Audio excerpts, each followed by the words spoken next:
আপনি তো তুর পাহাড়ে যাচ্ছেন, তুর পাহাড়ে গিয়ে আপনি আমার রবকে বলবেন, আল্লাহ তাআলা আমাকে এতটাই দরিদ্র করেছে, এতটাই আমাকে বিমর্ষ অবস্থায় আল্লাহ তাআলা ফেলে রেখেছেন যে আমার এই কাপড়ের পরনের এই কাপড়টা একটা ব্যতীত আর নাই। আমি আমার শরীরটাকেও ভালো করে ডাকতে পারি না, আমার ঘরটাও জীর্ণ শীর্ণ। আল্লাহ যেন আমার এই অবস্থাকে পরিবর্তন করে দেয়। মূসা নবী বললেন, আচ্ছা ঠিক আছে, তোমার কথাটাও আমি আমার রব পর্যন্ত পৌঁছায়া দেব।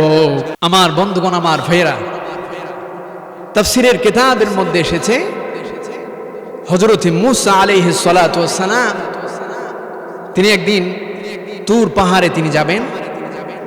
তুর পাহাড়ে যাওয়ার সময় প্রতিমধ্যে তিনি তিনজন ব্যক্তির সাক্ষাৎ তিনি পেলেন।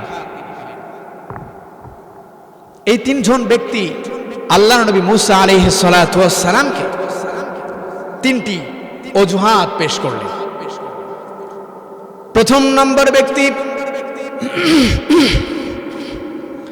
হযরত মূসা আলাইহিস সালাতু ওয়াস সালামকে ডাক দিয়ে বললেন, ও আল্লাহর নবী মূসা, আল্লাহ তাআলা আমাকে এত সম্পদ তিনি দান করেছেন, এই সম্পদগুলো রক্ষণাবেক্ষণ করতে আমার বড় কষ্ট হয়ে যায়। আমি অনেক চেষ্টা করছি আমার এই সম্পদগুলো যেন কমে, কিন্তু দিনের পর দিন আমার এই সম্পদগুলো বেড়েই চলেছে, আমার সম্পদ কমার কোনো নাম গন্ধ পাচ্ছি না। আপনি তো তুর পাহাড়ে যাচ্ছেন, আপনি তো আল্লাহর সাথে কথা বলবার জন্য আপনি যাচ্ছেন, আপনি আল্লাহ তাআলাকে গিয়ে বলবেন আল্লাহ তাআলা যেন আমার এই সম্পদগুলো একটু যেন কমাই দেয়, আল্লাহ তাআলা যেন আমার এই সম্পদ থেকে একটু সম্পদ যেন আল্লাহ তাআলা কমিয়ে দেন। এই কথাটা আপনি একটু আল্লাহ তাআলাকে গিয়ে বললেন। হযরত মূসা বললেন, আচ্ছা ঠিক আছে, যেহেতু আমি আমার রবের সঙ্গে সাক্ষাৎ, আমার রবের সঙ্গে কথা বলবার জন্য আমি যাচ্ছি, আমি আপনার কথাটা আমার রব পর্যন্ত পৌঁছিয়ে দেব। জোরে বলুন সুবহানাল্লাহ। সম্মানিত ভাইরা, শুধু তাই নয়, হযরত উসমান যিন্নুরাইন রাদিয়াল্লাহু তাআলা আনহু একদিন বিশ্ব নবীকে বললেন, ইয়া রাসূলুল্লাহ, আল্লাহ আমার এত সম্পদ দিয়েছেন, এই সম্পদগুলো আমার কমছে না, আপনি আমাকে এমন একটা বুদ্ধি, এমন একটা কাজের কথা আপনি বলে দেন যাতে করে আমার সম্পদগুলো কমে। আল্লাহর নবী মুহাম্মদুর রাসূলুল্লাহ সাল্লাল্লাহু আলাইহি ওয়াসাল্লাম ওসমান রাদিয়াল্লাহু তাআলা আনহুকে বললেন, হে ওসমান, যখন তুমি খাবার খাবে তখন অবশিষ্ট খাবার যেটা প্লেট থেকে পড়ে যায় ওই খাবারটা তুমি খেও না। ওসমান রাদিয়াল্লাহু তাআলা আনহু আল্লাহর নবীকে বলছেন, ইয়া রাসূলুল্লাহ, আপনি এইটা কথা বললেন, আল্লাহ তাআলার এই রিজিক আমি নষ্ট করব? আমি আল্লাহ তাআলা যে আমার জন্য এই রিজিকের যে ব্যবস্থা করলেন, এই ভাত, এই খানা, এটা আমি নষ্ট করব? প্লেট থেকে পড়ে গেছে, ওইটা তো আমি খাবো না, বরং ওইটা তো আমার জন্য রহমত। জোরে বলুন আল্লাহু আকবার। আল্লাহ নবী মুহাম্মদ রাসূলুল্লাহ সাল্লাল্লাহু আলাইহি ওয়াসাল্লাম না পেরে ওসমান রাদিয়াল্লাহু তাআলা আনহু বিশ্বনবীকে বারবার বলে, ইয়া রাসূলুল্লাহ, আপনি আমার জন্য দোয়া করেন, আমার জন্য সম্পদ একটু কমে যায়। সম্পদের কারণে আমি আল্লাহ তাআলার ইবাদতের ক্ষেত্রে বেশি মনোনিবেশ করতে পারছি না।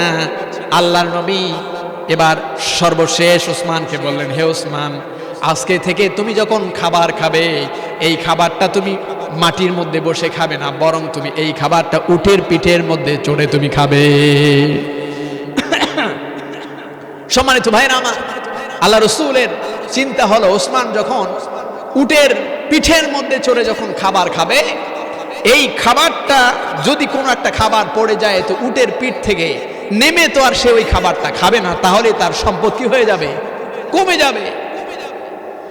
হযরত ওসমান রাদিয়াল্লাহু তাআলা আনহু তিনি এই কাজই করলেন, কিন্তু তারপরও সম্পদ কমে না। ওসমান রাদিয়াল্লাহু তাআলা আনহু বিশ্বনবীর দরবারে গিয়ে বললেন, ইয়া রাসূলুল্লাহ, ইয়া হাবিবাল্লাহ, আপনি যে পদ্ধতি আমাকে বলে দিয়েছেন আমি তো ওই পদ্ধতি মানলাম, কিন্তু আমার সম্পদ তো কমছে না।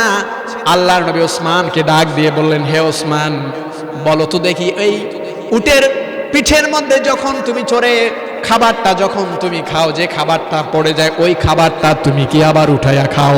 ওসমান রাদিয়াল্লাহু তাআলা বললেন, ইয়া রাসূলুল্লাহ, আপনি কি বলেন? ওই খাবারটাই তো আমার জন্য বরকত, ওই বরকতপূর্ণ খাবারটা আমি কেমনে রেখে দেই? এবার রাসূল বলেন, হে ওসমান, সারা জীবন যদি আমি তোমাকে বলি এই পদ্ধতিগুলো, তবু তোমার কোনোদিন সম্পদ কমবে না, কারণ আল্লাহর এই নিয়ামতের কৃতজ্ঞতা তোমার সবচাইতে বেশি।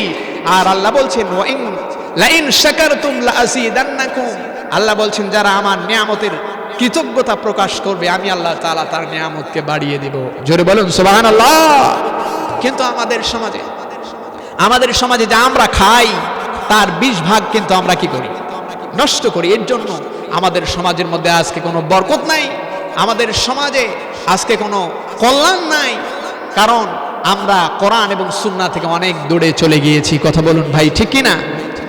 আমার বন্ধুগণ, হযরতে মূসা এই কথা শোনার পরে সামনে গিয়ে একজন বৃদ্ধ মহিলাকে তিনি পেলেন।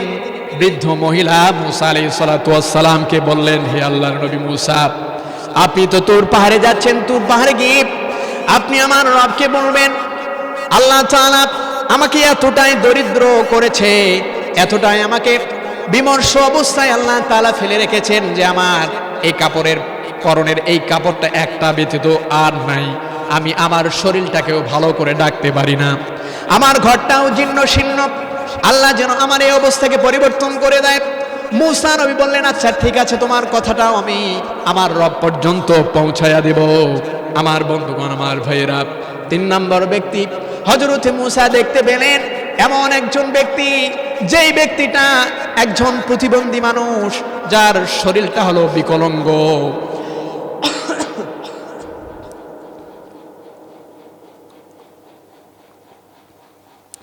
যার শরীরটা হলো বিকলাঙ্গ, 2টা হাত এবং 2টা পা কাটা। এই ব্যক্তিটা মূসা নবীকে ডাক দিয়ে বলল, হে আল্লাহর নবী মূসা, আপনি তো তুর পাহাড়ে যাচ্ছেন, আপনি আল্লাহ তাআলাকে গিয়ে প্রশ্ন করবেন, আল্লাহ তাআলা আমাকে কি জন্য সৃষ্টি করেছে? আমি না দুনিয়ার মধ্যে কোনো কল্যাণের, দুনিয়ায় না কোনো কল্যাণের ভাগী আমি হতে পারলাম না, পরকালীন জীবনে কোনো কল্যাণের ভাগী হতে পারবো? আল্লাহ তাআলা আমাকে কি জন্য সৃষ্টি করলেন, বিকলাঙ্গ করলেন? দুনিয়ায় তো কোনো কাজে আমি আসি না, আল্লাহ তাআলা কি জন্য আমাকে সৃষ্টি করলেন? এই কথাটা আপনি একটু আমার রবকে আপনি একটু জানায় দিবেন এবং উত্তরটাও আপনি আমাকে পৌঁছায়া দিবেন। হযরতে মূসা আলাইহিস সালাতু ওয়াস সালাম বিকলাঙ্গ এই ব্যক্তিটাকে ডাক দিয়ে বলল, আচ্ছা ঠিক আছে, যেহেতু আমি আমার রবের দরবার পর্যন্ত চলে যাচ্ছি, আমি তোমার কথাটাও জানিয়ে দেব। এবার আল্লাহর নবী মূসা আলাইহিস সালাতু ওয়াস সালাম আল্লাহকে 3 ব্যক্তির কথা বললেন। প্রথম ব্যক্তির কথায় মূসা আলাইহিস সালাতু ওয়াস সালাম বললেন, আল্লাহ তাআলা আপনার অমুক বান্দার সম্পদ অনেক বেশি, সে সম্পদটা একটু কমাতে চায়, এই জন্য তাকে আমি কি আনসার দিতে পারি? আল্লাহ তাআলা বললেন, ওই ব্যক্তিকে তুমি গিয়ে বলবে সে যেন আমি আল্লাহ তাআলার নাফরমানি করে অকৃতজ্ঞ হয়, সে যেন আমি আল্লাহ তাআলা যে তাকে সম্পদ দিয়েছে এই জন্য সে যেন না শুকরিয়া যেন আদায় করে, সে যেন অকৃতজ্ঞ হয়, সে যেন কৃতজ্ঞতা প্রকাশ না করে।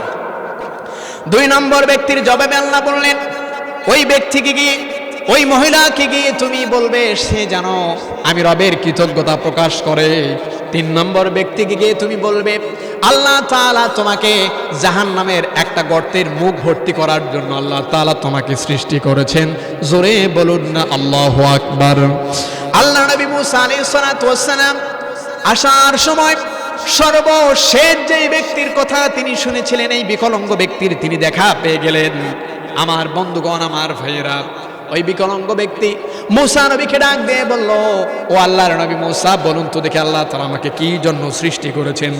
হযরতে মূসা আলাইহিস সালাতু ওয়াস সালাম ওই বিকলাঙ্গ ব্যক্তিটাকে ডাক দিয়ে বললেন, আল্লাহ তাআলা তোমাকে সৃষ্টি করেছেন, জাহান্নামের মধ্যে একটা গর্ত আছে, ওই গর্তটার মুখটা ভর্তি করার জন্য আল্লাহ তাআলা তোমাকে সৃষ্টি করেছেন। জোরে বলুন সুবহানাল্লাহ। একথা শুনবার পরে বিকলাঙ্গ এই ব্যক্তিটা আল্লাহ তাআলার কৃতজ্ঞতা তিনি প্রকাশ করলেন, শুকরিয়া আদায় করলেন। আর মূসা নবীকে বললেন, হে মূসা, আমি তো জানতাম হয়তোবা দুনিয়ার যেহেতু আমি কোনো কল্যাণের মধ্যে অংশগ্রহণ করতে পারলাম না, আল্লাহ যেহেতু দুনিয়ায় কোনো কাজের মধ্যে আমাকে সৃষ্টি করে নাই, আমি মনে করেছিলাম পরকালীন জীবনেও আমি আল্লাহ তাআলার কোনো কাজে আসবো না, যেহেতু আমার আল্লাহ জাহান্নামের গর্ত ভর্তি করার জন্য আমাকে ব্যবহার করবেন। এর জন্য আমি কৃতজ্ঞতা প্রকাশ করলাম। আল্লাহ তো আমাকে কোনো একটা জিনিসের জন্য আল্লাহ তাআলা সৃষ্টি করেছেন, জোরে বলুন সুবহানাল্লাহ। আমার বন্ধুগণ, আমার ভাইয়েরা, চিন্তা করুন তো, আল্লাহ আমাদেরকে কত সুন্দর দেহ দিয়েছেন, আল্লাহ আমাদেরকে কত সুন্দর কথা বলবার মতো জবান তিনি আমাদেরকে দান করেছেন। তারপরেও কিন্তু আমরা আল্লাহ তাআলার কৃতজ্ঞতা কিন্তু আমরা প্রকাশ করতে জানি না। আমার বন্ধুগণ, আমি একটা মাহফিলের মধ্যে গিয়েছিলাম, গাইবান্ধার একজন অন্ধ বক্তা সেখানে উপস্থিত ছিল। আমার বন্ধুগণ, আমি স্টেজ থেকে নামার পরে ওই আমার ভাইটা তিনি সেখানে বসেছিলেন। হঠাৎ করে কারেন্ট যাওয়ার পরে দুজনের সাথে আমাদের কথা হচ্ছিল। আমি বিরক্ত প্রকাশ করলাম। ওই অন্ধ বক্তাটা তিনি আমাকে বললেন, হুজুর, আপনি শুধুমাত্র কারেন্ট যাওয়ার সাথে সাথে বিরক্ত প্রকাশ করছেন, আপনার মনের মধ্যে অশান্তি চলে এসেছে, অসন্তোষ চলে এসেছে, অথচ আমি আবার জীবদ্দশায় কোনোদিন পর্যন্ত জমিনের আলো, আল্লাহ তাআলার এই জমিনের আলো আমি দেখতে পাই নাই। আমার বন্ধুগণ, আমার ভাইয়েরা, এই জন্য আল্লাহ তাআলার কৃতজ্ঞকারী বান্দা হতে হবে, তবেই আপনি আল্লাহ তাআলার সন্তুষ্টি অর্জন করতে পারবেন। 2 নম্বর ব্যক্তি, যেই ব্যক্তিটাকে হযরত মূসা আলাইহিস সালাতু ওয়াস সালাম 2 নম্বরে যেই মহিলাকে পেয়েছিলেন, ওই মহিলার সঙ্গে দেখা হয়ে গেল। ওই মহিলা আল্লাহ নবী মূসাকে ডাক দিয়ে বলল, ও মূসা, বলো তো দেখি আল্লাহ তাআলা আমার জন্য কি পরামর্শ দিলেন, আমি কি করলে আমার সম্পদ বেড়ে যাবে, আল্লাহকে আমার সম্পদ বাড়াই দিবে। হযরত মূসা আলাইহিস সালাতু ওয়াস সালাম মহিলাকে ডাক দিয়ে বলল, ও মহিলা, আল্লাহ তাআলা তোমাকে যে অবস্থার মধ্যে রেখেছেন, এই অবস্থার মধ্যে তুমি আল্লাহ তাআলার কৃতজ্ঞতা প্রকাশ করো। যখনই মূসা আলাইহিস সালাতু ওয়াস সালামের কথা ওই মহিলাকে ডাক দিয়ে বলেছে, মহিলা এমন ভাবে রাগান্বিত হয়েছে, তিনি আল্লাহ তাআলার অকৃতজ্ঞ বান্দা হিসেবে তিনি পরিণত হয়েছেন। তৎক্ষণাৎ আল্লাহ তাআলা ওই ব্যক্তির উপরে আসমানি ঝড়, আসমানি তাণ্ডব, আসমানি ঘূর্ণিঝড় আল্লাহ তাআলা নাযিল করলেন।